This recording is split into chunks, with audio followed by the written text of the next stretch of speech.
Food has taken a journey to get to a certain point, which is then the point that you're eating it. You know, so we try and show off all of that. We try to let people in on the story. Tomato on toast with handmade sheep's ricotta. You know, people often don't know what a good tomato is.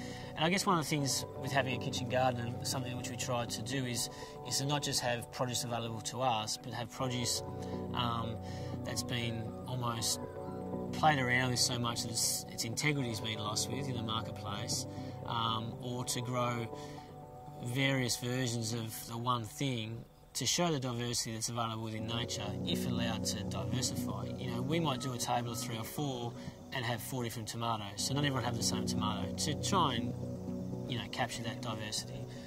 This dish might have sometimes 6, 7, 8, maybe 10, 11 types of basil on it. When we make the vinaigrette with the tomatoes that we grow, we maybe make it with 6 or 7, sometimes 8 different types at any one time. We don't just use one variety, we use a mixture of varieties, and that gives a really rounded flavour. I was eating a green zebra tomato last week actually, and it was so ripe and had such a rich, deep flavour, and I was imagining the colour red when I was eating it, and I was thinking the conditioning that we have to think that the right tomato is red. We grow tomatoes which are orange, which are yellow, which are green, which are black.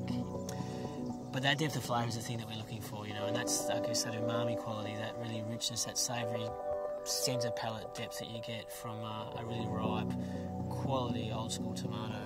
These are a black Russian tomato. They're probably one of a number of varieties of heirlooms that we grow. The reason that we grow it is, one, it's obviously got an interesting colour. It's very rich and deep colour, almost black sometimes when they're really ripe. It's got a really nice, pretty design, which is obviously important sometimes in restaurant sense. But more importantly, the core's quite thin, and the surface area of the edible part is really wide. Clive Blasian diggers are probably one of the well-known seed banks in Australia, and particularly in Victoria, and a lot of the stuff that we grow in here have come from diggers as a seedling. They obviously have a great commitment to diversity and biodiversity. Most people are familiar with a paddock to plate, and I don't like that term particularly. Let's say the supermarket tomato might be grown in Bowen and shipped all the way down to Melbourne, so it's got a lot of food miles.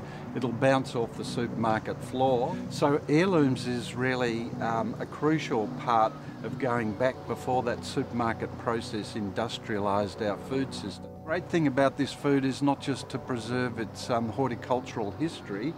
These varieties have got more plate appeal, there's much greater diversity, and most of them have better nutrition, and pretty much they're our varieties. We own them. You and I can grow the varieties in our backyard. They're not hybrid, they're not owned by somebody else, and we can plant the seed back.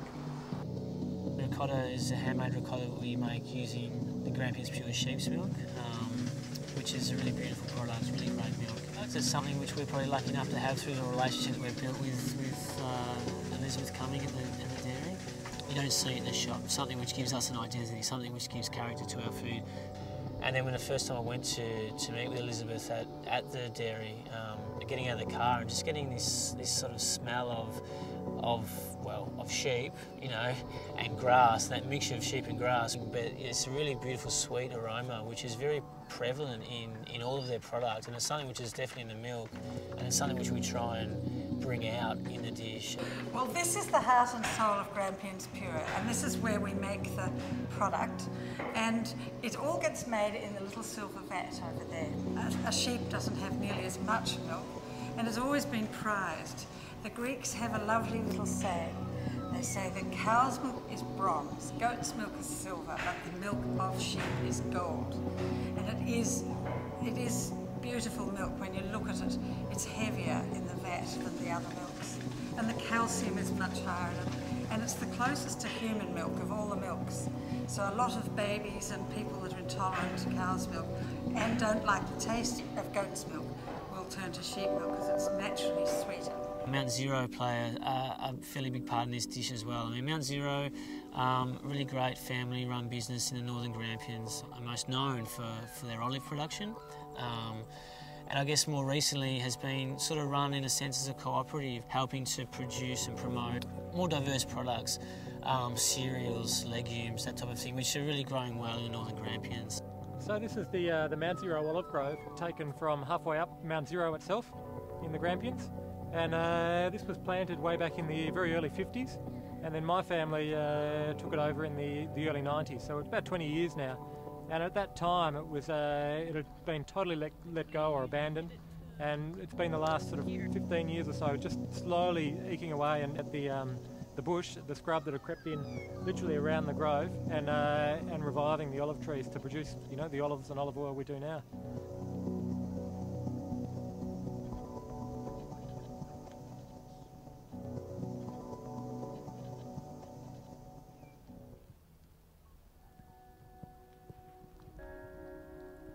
That's a dish which I guess best represents at the moment, it's the technical ability of the kitchen, maybe some of the creative thought behind the food that we do, but also the connection with the garden and with, I guess, the resources that we produce.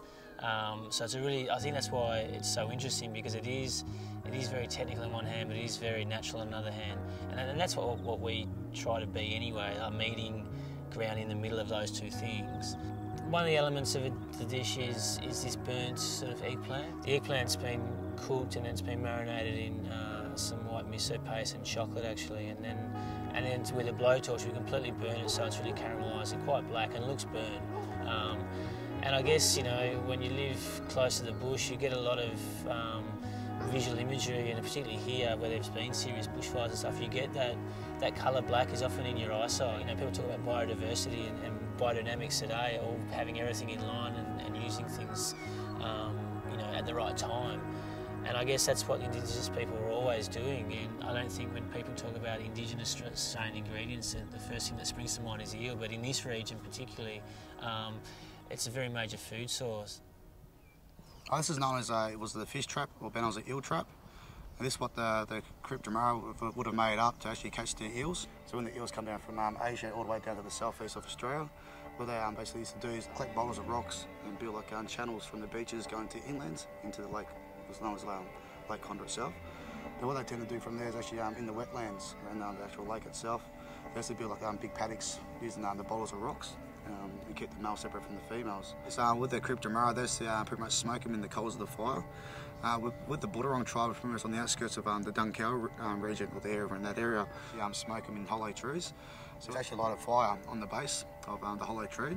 Then you keep adding wood on top till it got to a certain height where the eel's actually hanging.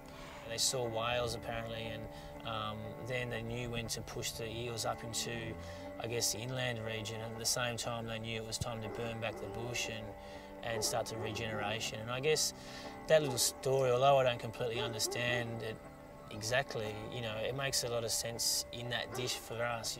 The burning of the eggplant and the plating of the very fresh vegetables of the regeneration, obviously then the eel flavour comes after you've had all those flavours. So we're interested in doing something with pickled vegetables, and it's sort of difficult to imagine that pickled vegetables and burnt eggplant could ever join together, you know. I think they're complete polar opposites, and I guess looking for something to bring the two together that you eat isn't the flavour you finish with, so these flavours build in your mouth, and to do that you need these counterpoints.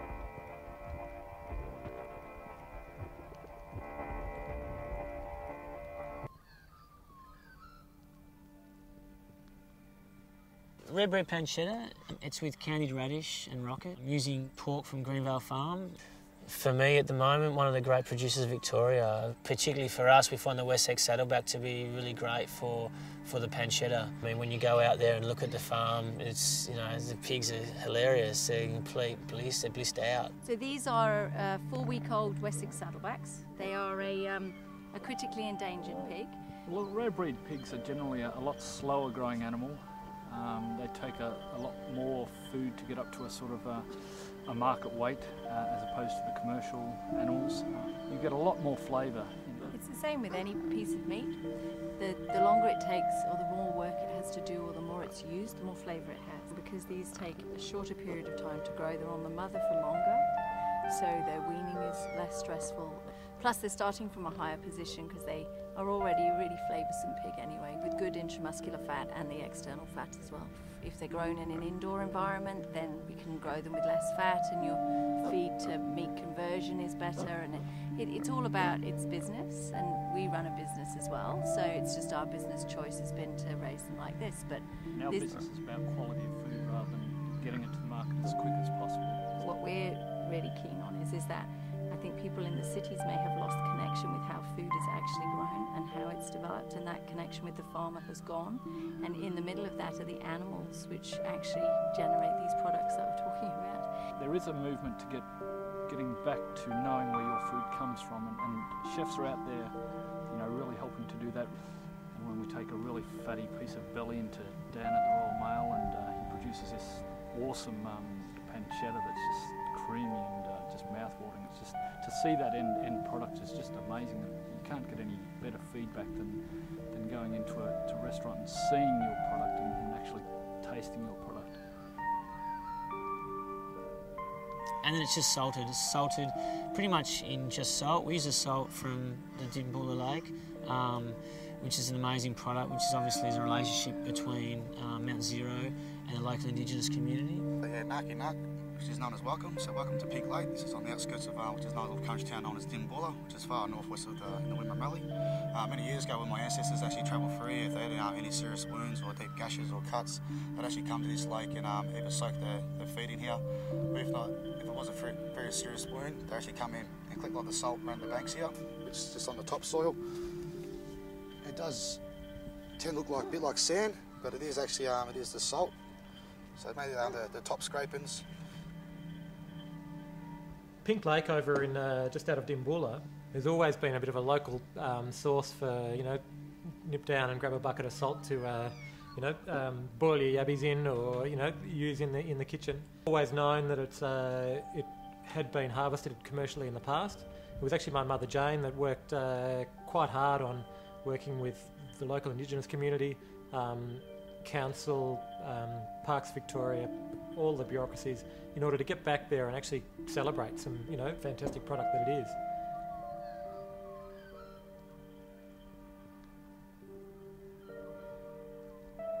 You know, I can't speak necessarily for all of Australia, but Victoria particularly, I think, is an area which has great, you know, really great regions.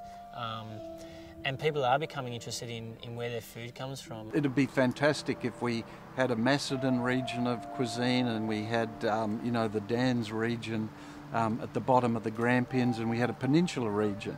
How many decades away we are from that, I don't know. We need to pursue that as a sort of passion, and I think that's going to happen. Obviously, having heirloom vegetables, and then getting back into traditional breeds of chickens, and also pork and beef. And really that's what we're trying to do, is to take not only the moment in time that we're in, but also all the histories and stories that went through it, the journey that food took, the journey that people have taken to get to this moment, and translate that into food and give customers a chance to taste the terroir of the Grampians.